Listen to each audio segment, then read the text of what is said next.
أعوذ بالله من الشيطان الرجيم بسم الله الرحمن الرحيم السلام عليكم വറഹ്മത്തുള്ളാഹി തആല വബറകാതുഹു.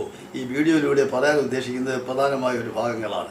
അതായത് അസുഖങ്ങളില്ലാത്ത ആരും തന്നെ ഇല്ല. ഭൂമി ലോകത്തെ എല്ലാ ആളുകൾക്കും ഓരോ രീതിയിലുള്ള അസുഖങ്ങളൊക്കെ ഇങ്ങനെ വന്നുകൊണ്ടിരിക്കുകയാണ്. ഈ അസുഖങ്ങൾ ഇങ്ങനെ വരുമ്പോൾ നമുക്കൊരു എളുപ്പവഴി അല്ലാഹു സുബ്ഹാനഹു വ തആല നമുക്ക് തന്നിട്ടുണ്ട്.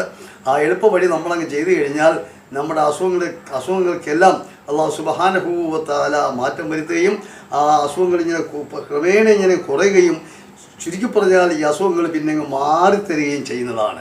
എന്താണെന്ന് വെച്ചാൽ വേറെ ഒന്നുമല്ല, നമുക്ക് എല്ലാവർക്കും അറിയാവുന്ന കാര്യം തന്നെ.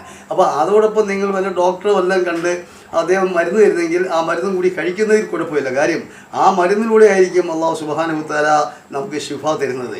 അതുകൊണ്ട് നമ്മളിപ്പോൾ ഈ ചെയ്യാനുള്ളത് എന്ന് പറയുന്നത്, ഒരു ദിവസം നമ്മൾ വേറൊന്നും ചെയ്യേണ്ട, ഒരു 13 ഫാത്തിഹ അങ്ങ് ഓതണം. നല്ല മനസ്സിരുത്തി ഹൃദയശുദ്ധിയോടുകൂടി ഒരു 13 ഫാത്തിഹ അങ്ങ് ഓതി അങ്ങ് ദുആ ചെയ്ത് കഴിഞ്ഞാൽ അസുഖത്തിന് ശമനമാണ് തരുന്നത്. അങ്ങനെ ഒരു 3 ദിവസം തുടരെ നിങ്ങൾ 13 ഫാത്തിഹ വീതം ഓതി നിങ്ങൾ ദുആ ചെയ്ത് കഴിഞ്ഞാൽ ഈ അസുഖത്തിന് അല്ലാഹു സുബ്ഹാനഹു വ തആല ശമനം തരികയും അസുഖം കുറച്ച് അവസാനം വരുമ്പോൾ അസുഖം പൂർണ്ണമായിട്ട് അല്ലാഹു സുബ്ഹാനഹു വ തആല മാറ്റിത്തരികയും ചെയ്യും. അതിനകത്ത് യാതൊരു തർക്കവുമില്ല. എല്ലാവർക്കും അറിയാവുന്ന ഒരു കാര്യമാണ്. ഇത് ചെയ്യുമെന്ന് വിശ്വസിക്കുന്നു. തൽക്കാലം നിർത്തുന്നു. അസ്സലാമു അലൈക്കും വറഹ്മത്തുള്ളാഹി തആല വബറകാതുഹു.